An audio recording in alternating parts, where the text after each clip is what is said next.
Today we're going to take a look at the new Snapchat drone called the Pixy. It's a flying camera that's perfect for first-time flyers who want to capture quick creative shots to add into their social media content. The design of the Pixy has a fully enclosed case, so the blades are all protected. That means it's totally safe to fly indoors and other places you normally wouldn't fly a drone. It's also super light and portable, and will even fit into your back pocket.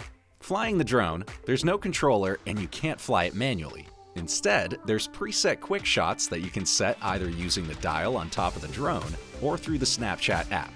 The dial is reminiscent of a traditional camera, and you spin it to pick your shot. Launching the drone, it's super quick.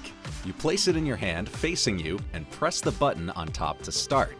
The drone will only take off if it's facing you and can see your face, since this is how it does the tracking and following. There's 4 different quick shots to choose from. Hover makes the drone just stand in one place, and you can set the duration from 10 seconds to 60 seconds with increments of 10 seconds, and you can also enable and disable person tracking. So you can have the drone stand still or pan left and right to track you while you move. Reveal mode starts the drone in front of you and slowly backs it away to reveal the scenery around you.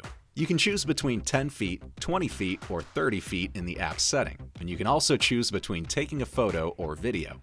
Follow mode will track and follow you, and you can choose between a 30-second and 60-second timer. For obstacle avoidance, it's pretty basic, and while it will work most of the time, you can easily stump it. But even if it does hit an object, it will gracefully land on its own. Orbit mode will have the drone take off, then back up a certain distance and do a full 360 orbit around you. You can choose between 5 feet, 8 feet, and 15 feet away. And you can also choose to do video, photo, or both. On the dial, there's also a favorite setting, which you can store your favorite quick shot with a specific timer or distance setting that you like best. Once the drone finishes its shot, it comes back to you and you can put your hand underneath and it will auto-land in the palm of your hand. It uses the camera underneath the drone to detect your hand, and it works pretty well most of the time. We did have a few issues where it seemed to skyrocket up instead of landing, and another time where it just avoided the hand altogether and went to land on the ground instead.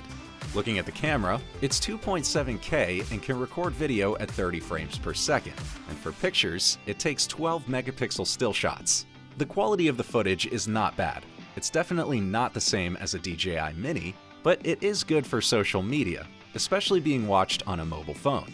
It looks great inside when the lighting is just right, but outdoors on a bright day, it might look a little overblown between the shade and the sun. It also films in landscape mode, even though when you want to post on Snapchat, it's usually vertical footage. In the editor, you can crop in your footage, and you can even throw on different filters from Snapchat or specially augmented reality effects specifically made for the Pixy. But there are some limitations to this little drone. If there's even any more than a little bit of wind, the Pixy will definitely struggle, and at times get a little bit sketchy to fly. You'll also see the shaking in the footage, since there's no gimbal stabilization. Flight time is also limited, with each flight only lasting no more than a minute, and you'll only be able to get a handful of shots with a total of only 4 to 5 minutes of total flight time per battery. Since the batteries are so small, they don't hold much power. But the flip side is that it can also charge using USB-C. So we were easily able to charge from a bigger Anchor battery on the go and be flying all day. The batteries will charge from 0 to 100% in about 40 minutes, and you can get the optional dual charger with 2 extra batteries for $50, or buy extra batteries for $20 each. The base cost of the Pixy is $230, which includes the drone, 1 battery, and a carrying case, which is more like a bumper with a strap that you can wear or use it for protection when storing. We recommend you'll want at least 2 batteries, and the package that includes the 2 batteries and the dual charger is $250.